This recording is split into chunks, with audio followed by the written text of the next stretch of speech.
किसकी जीत किसकी हार, क्योंकि दोनों ही पक्ष ये दावा कर रहे हैं कि जीते हम हैं।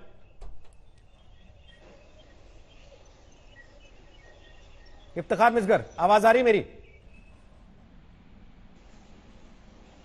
चलिए, आवाज ही नहीं जा रही है। मोहित भान, सुन पा रहे मुझे?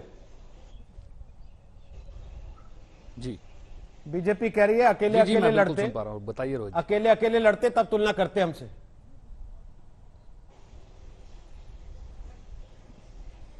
बीजेपी को तो मेरी तरफ से फिर यही एक हिदायत है कि वो पहले ये अलायंस की राजनीति छोड़ दीजिए। जब वो बिहार में 10-10 पार्टियों के साथ अलायंस करके चुनाव लड़ते हैं तो तब उन्हें अकेले अकेले लड़ने की बात याद नहीं आती है।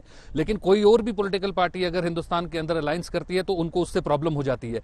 असली इनकी जो बौखलाहट है वो इससे है क्योंकि जम्मू कश्मीर के लोगों ने सिर्फ जम्मू रीजन से नहीं, खाली कश्मीर रीजन से नहीं, जम्मू रीजन से भी इनको नकार दिया है। आप इनके देख लीजिए, चाहे जम्मू में पुंछ में ये एक भी सीट नहीं हार पाए हैं। इनके जो स्टेट प्रेसिडेंट बीजेपी के हैं रविंदर रैना साहब, नौशहरा से वहां पीडीपी के कैंडिडेट ने इनको जीता है। सो आप देखेंगे ये एक बदलाव की एक जो लहर है ये शुरू हो गई है। आने वाले टाइम में आप देखेंगे कि बीजेपी का जो है वो सुपड़ा साफ हो जाएगा जम्मू कश्मीर से, और हम पीडीपी का साफ आने वाले इलेक्शंस में और आने वाले डबल निर्दलीय जल्दी देखने वाली है। आपकी 27 सीट दिख रही है, निर्दलियों की 50। वो तो आपको लग रहा है, मेरे को लग कुछ नहीं रहा, मैं केवल जो नंबर है आपके सामने रख रहा हूं। बिल्कुल साहब, निर्दलीय जी, जो निर्दलीय भी हैं हमारे यहाँ पे, वो आप आने वाले वक्त में देखेंगे कैसे वो निर्दलीय भी कैसे पीएजीडी के साथ जुड़ेंगे। आप निर्दलियों की चिंता नहीं कीजिए, वो निर्दलीय लोग भी जो है, जो इंडिपेंडेंट कैंडिडेट्स हमारे साथ जीते हैं। हमने जब आपने पीएजीडी का जब गठन हुआ था, आपने उस टाइम पे भी देखा होगा कि बहुत सारे रेबल्स हैं जो हमारे यहाँ पे मैंडेट नहीं मिला तो इंडिपेंडेंट चुनाव लड़ा। मतलब आपने ये स्वीकार कर लिया है और उन्होंने इंडिपेंडेंट चुनाव लड़ा, लेकिन आने वाले समय में कुछ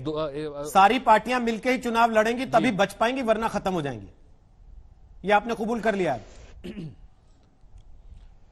बात बचने या खत्म होने की नहीं। देखिए जी, आप जर्नलिज्म में महारत रखते हैं और हम सियासत में महारत रखते हैं, ठीक है। और जो सियासत है, politics is the art of making things to create possibilities. तो पॉसिबिलिटीज क्रिएट करने के लिए जहां पे हमारे लोगों का फायदा है, जहां हमारी रियासत का फायदा है, उसके लिए अगर हमारे को और 10 जमातों को भी साथ में जोड़कर ये चुनाव लड़ने पड़ेंगे, हम लड़ेंगे। इसमें हमारे को कोई शर्म नहीं है और इसमें कोई गलत बात नहीं है और ये कोई गैर कानूनी चीज भी नहीं है।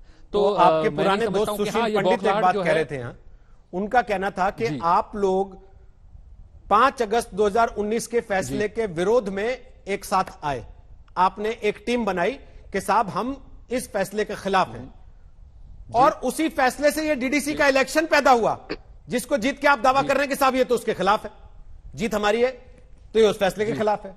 ये अंतर्विरोध है। देखिए, ये सुशील पंडित जी, देखिए, सुशील पंडित जी की आधी बात तो सही है बिल्कुल। इस पॉलिटिकल अलायंस का जो गठन है वो 5 अगस्त के एक फैसले के बाद हुआ।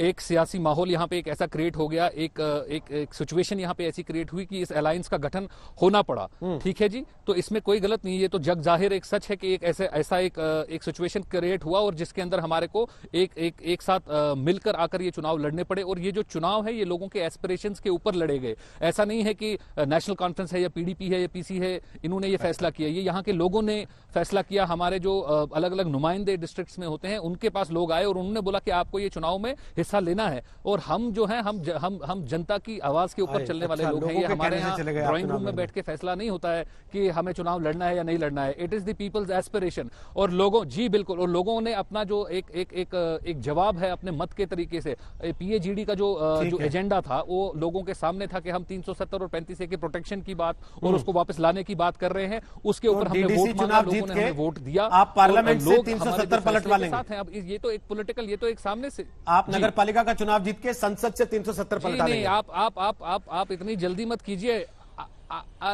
आप देखिए सर, एक जो है ना, बूंद बूंद से सागर बनता है और एक ईंट रख के एक महल बनता है, ठीक है। तो आप नगर पालिका की छोटी चीज मत मानिए, ठीक है ना। आप देखेंगे नगर पालिका से हम कैसे असेंबली में भी आएंगे और असेंबली से कैसे पार्लियामेंट में भी आएंगे, और यही पार्लियामेंट ये 370 पार्लियामेंट में तो अभी भी है आएगा। और आप भी पार्लियामेंट में तो अभी भी हैं ऐसे लोग जो गुपकार अलायंस में भी डिबेट पे आऊंगा और हम यही बात करेंगे।